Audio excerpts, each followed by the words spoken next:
Good morning, students. We are discussing multi-point cutting tools. In previous lectures, we have discussed geometry of multi-point cutting tools and various multi-point cutting operations like milling and drilling. Today we will discuss mechanism of cutting tool failure. आज हम discuss करेंगे जो cutting tool failure है उसकी क्या mechanism है। उससे पहले एक छोटा सा टॉपिक आपके सिलेबस में दिया हुआ है, चिप ब्रेकिंग। देखिए, आप लोग सब जानते हैं कि जो मशीनिंग प्रोसेस है उसमें टूल और वर्कपीस के बीच एक रिलेटिव मोशन होती है। उस मोशन की वजह से जो मटेरियल है वो चिप्स की फॉर्म में रिमूव होता है।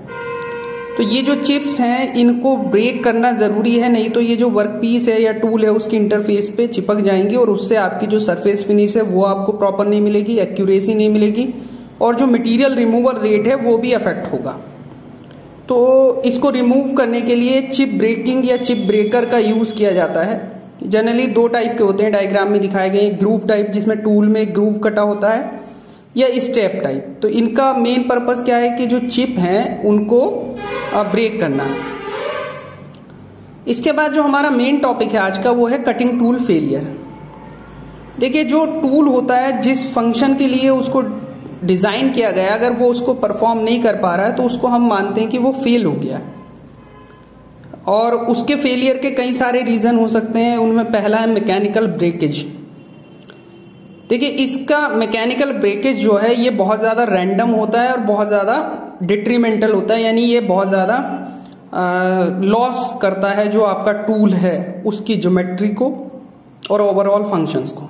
होता क्यों है ये समझ लीजिए। देखिए, जब कटिंग ऑपरेशन होता है तो जो टूल है उस पर बहुत ज़्यादा फोर्सेस लगते हैं, प्रेशर लगता है और कई बार जो एक्सट्रीम अगर फोर्सेस हैं, एक लिमिट से ज़्यादा उस पर लग रहे हैं और शॉक्स जो आते हैं ड्यू टू मशीनिंग, उसकी वजह से ये मैकेनिकल ब्रेकेज होता है और ये बहुत ज़्यादा रैंडम होता है, यानी अचानक से होता है। इसी वजह से ये ज़्यादा डिट्रीमेंटल भी है, ज़्यादा लॉस होता है इसमें। दूसरा जो मैकेनिज्म है इसमें वो है रैपिड डलिंग।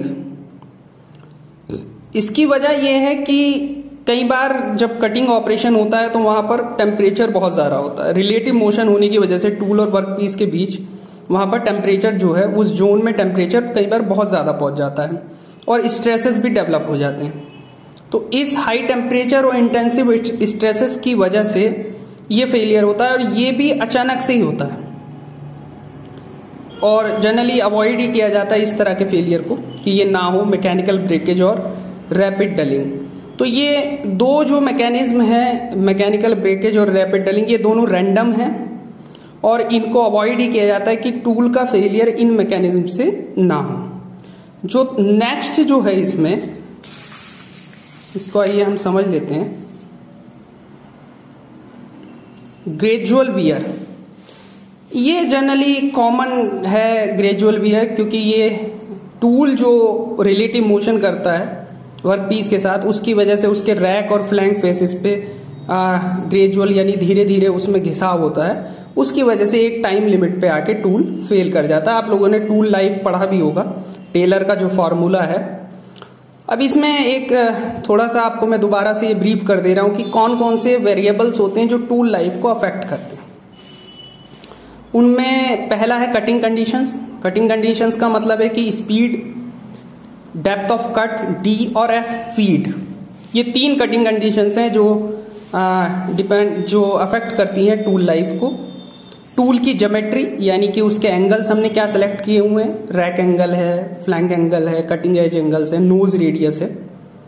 वर्कपीस मटेरियल यानी जिस वर्कपीस की हमें मशीनिंग करनी है उसका मटेरियल कैसा है। कटिंग फ्लूइड जो हम अपने अभी नेक्स्ट टॉपिक में डिस्कस करेंगे उसका हम यूज कर रहे हैं नहीं कर रहे हैं, ये भी अफेक्ट करता है टूल लाइफ को। और टूल का मटेरियल यानी जिस टूल से हम मशीनिंग कर रहे हैं उसका जो मटेरियल हमने चूज किया हुआ है वो भी अफेक्ट करता है टूल लाइफ को। तो ये 5 फैक्टर हैं मेजर जो टूल लाइफ को अफेक्ट करते हैं। अब नेक्स्ट टॉपिक जो है कटिंग फ्लूइड्स, ये बहुत इंपॉर्टेंट टॉपिक है जो अभी हमने ऊपर भी एक फैक्टर 4th पॉइंट में ये देखा है। देखिए, कटिंग फ्लूइड्स जो होते हैं उनके दो पर्पज है मेन। एक तो वो एज ए कूलेंट एक्ट करते हैं और दूसरा वो एज ए लुब्रिकेंट एक्ट करते हैं। तो कूलेंट का इनका मेन पर्पस क्या है, cooling of the job and the tool to reduce the detrimental effects of cutting temperature. देखिए होता क्या है, जैसे अभी मैंने आपको बताया कि जब मशीनिंग होती है तो जहां पे टूल और वर्क पीस के बीच रिलेटिव मोशन हो रही है, वहां पर उस रिलेटिव मोशन की वजह से उस जोन में टेम्परेचर बहुत ज्यादा हो जाता है, और अगर हम उस टेम्परेचर को कम नहीं करेंगे तो उसकी वजह से वहां पे जो टूल की हार्डनेस है उसकी इफेक्ट पड़ती है, जो हॉट हार्डनेस हमने स्टार्टिंग में डिस्कस किया था, और उसकी वजह से टूल लाइफ पे इफेक्ट पड़ता है। तो कूलिंग होनी जरूरी है। जो नेक्स्ट पर्पज है कूलिंग कटिंग फ्लूइड का, वो है lubrication at the chip tool interface, यानी कि लुब्रिकेशन प्रोवाइड करना, और इसकी वजह से जो कटिंग फोर्सेस हैं फ्लैंक फेसेस पे ये कम हो जाते हैं। थर्ड पर्पज जो है कटिंग फ्लूइड का, वो है cleaning the machining zone bye washing away the chip particles, यानी जो मशीनिंग जहां पर हो रही है, जिस जोन में हो रही है, वहां पर वो मैंने अभी आपको बताया कि मटेरियल जो रिमूव होता है वो छोटी छोटी चिप्स की फॉर्म में होता है, तो उसको रिमूव करते रहना जिससे जो मशीनिंग सरफेस है वो क्लीन रहे। क्लीन रहेगी तो आपको सरफेस फिनिश अच्छी मिलेगी, एक्यूरेसी अच्छी मिलेगी, मटेरियल रिमूवल रेट अच्छा होगा।